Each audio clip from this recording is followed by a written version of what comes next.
Hey guys, I hope you're well. Today I want to talk to you about quitting cold turkey. And traditionally people would have thought that an abrupt stop to somebody's drinking or their drug use was just what was needed to sort them right out and get them back on track. And guys, I played this cold turkey roulette so many times throughout the years of my own addiction in this brave attempt of sorting myself out. And the last time was extremely memorable because I literally felt like I was going to die. And that is not an exaggeration. Because my drug and alcohol use at the time was so unrestrained in manner, it seemed to me much simpler just to stop than trusting myself to slowly reduce my intake over time. Now, it's not just me that thinks cold turkey is not a great idea. Scientifically, it has been studied, and the reality is that going cold turkey actually does more harm than good. And loads of people out there think that it's a reasonable way to overcome an addiction just by stopping drinking drugs immediately, as opposed to maybe attending a detox treatment centre or taking part in a community or a home detox.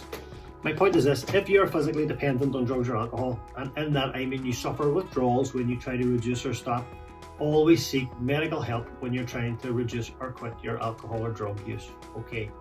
There are loads of problems associated with just going cold turkey.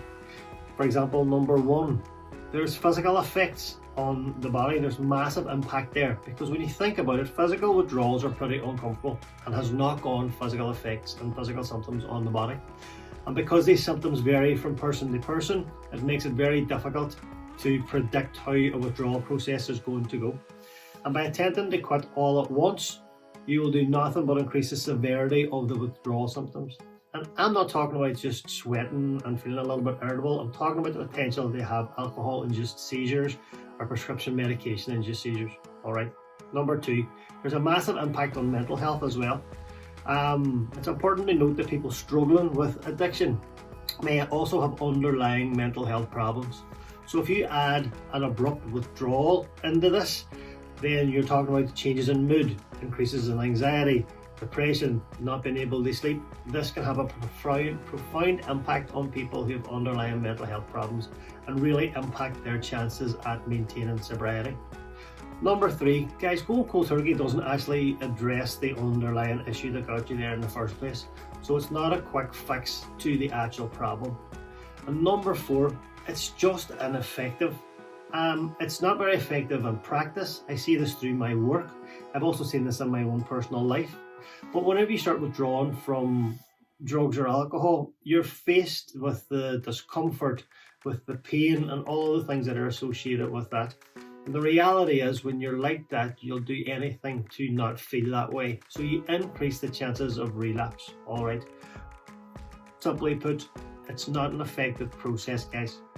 Going cold turkey as opposed to getting formal help is not a great idea, okay?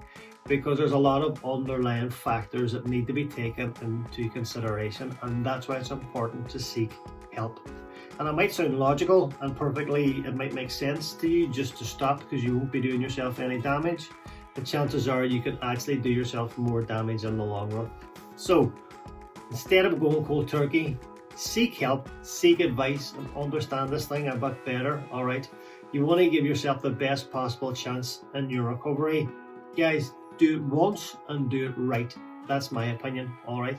So I hope you found that information helpful. I will catch up with you all later.